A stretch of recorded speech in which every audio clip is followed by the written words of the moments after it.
so I have my planner with me here today and I'm going to be giving you a quick tour of it and showing you how I set mine up. I bought this planner last year at Typo, which is my favorite stationery store.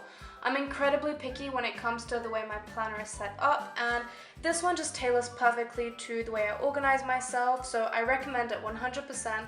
So when you open the planner up, you'll see that my timetable is taped on the back of the front cover. So unlike other planners I've owned, this makes it really easy to access because I don't have to skim through the first 15 pages to find it. So this is something that I would definitely recommend doing.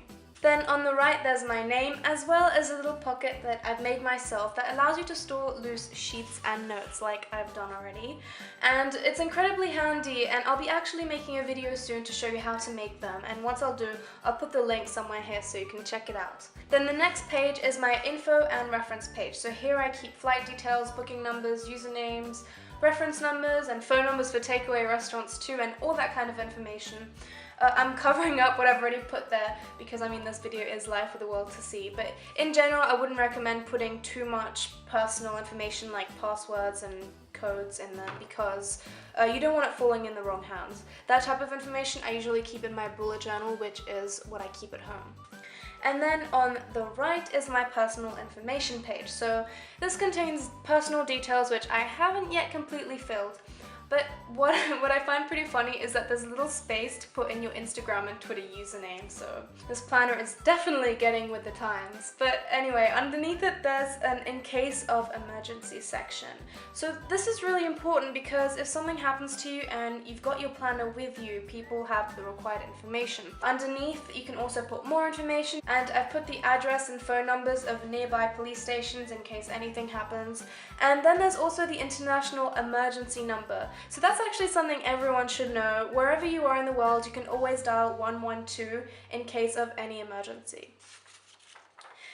Next is a 2-page spread containing an overview of 2016. So this is always useful and can give you a larger perspective of time, I guess.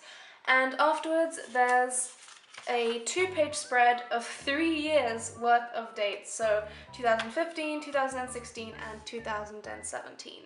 So talk about planning ahead.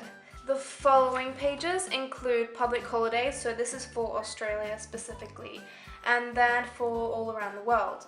Next there's a contacts page which I've yet to fill in, and afterwards there's this peculiar page which gives you information on birthstones, wedding anniversaries, which I actually didn't even know existed before buying this planner, and then astrology information, I'm a Leo, wouldn't you have guessed, and then Chinese zodiac signs. Right, so the following page, here is a monthly overview of January. So one of the reasons why I love this planner so much is because it gives you this 2-page spread before every single month, which allows you to have a calendar type overview of events and dates. And I don't actually own a calendar, which is why I love it so much.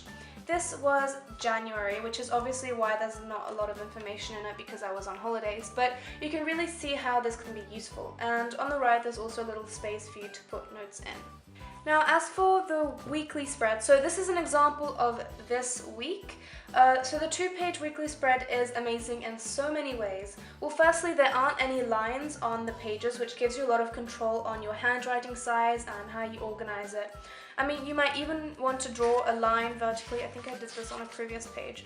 So lines are vertically across so you can separate the days between what you have to do and what's due and the events that are on.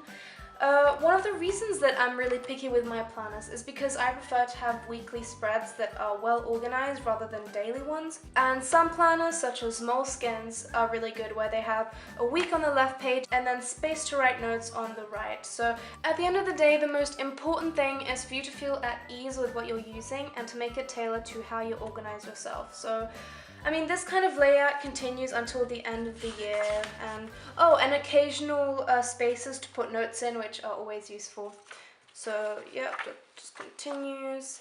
And lastly, the back cover. So the back cover has a little pocket like much of the front, except this one came with the planner. And then this one is one that I made myself for smaller pieces of paper, so that's always useful.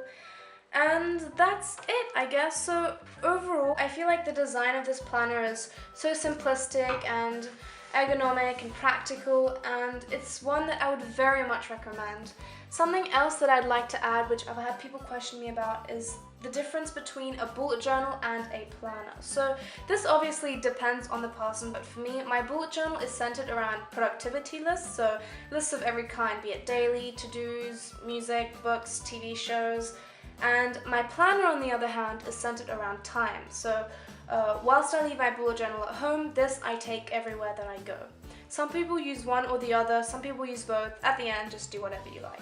So yeah, I hope this video gave you guys a couple of ideas on how to organize your own planner. If you liked it, give the video a big thumbs up, subscribe if you want to see more videos, and I'll see you guys next week.